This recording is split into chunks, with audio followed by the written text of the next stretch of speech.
شباب، رقم واحد عشان اودي الكره قويه اللي هي الباور شوت، لازم الكره تبقى مسنوده قدامي بزاويه. يعني انا مش عايز الكره مسنوده قدامي كده على نفس الخط، لا ده انا عايز الكره مسنوده بزاويه. ده رقم واحد.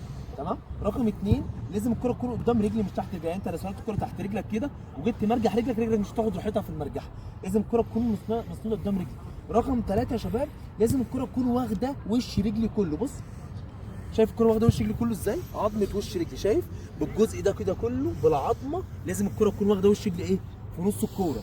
يبقى دلوقتي هسد الكره قدامي بزاويه والكره واخده وش رجلي. تمام. رقم اربعه يا شباب، ان انا مرجح رجلي واوديها بسرعه. انت لو مرجحت رجلك ووديتها بالراحه كده الكره تروح معاها ضعيفه. بص انا دلوقتي مرجح رجلي، مرجحها اهو، بص الكره راح معاها ضعيفه. لازم اسند الكوره ومرجح رجلي واوديها بسرعه. يبقى لازم يا شباب السنده تكون بزاويه قدام رجلي مش تحت رجليا، واملى وش رجلي كله في الكوره، ومرجح رجلي واوديها بسرعه. عايز امرجح رجلي واوديها بسرعه، السنده قدام رجلي اهو ومرجح رجلي واوديها بسرعه. تمام. لو ناقصك اي حاجه تكتب لي في الكومنتس، اي حاجه تخص لعيبه الكوره. سلام.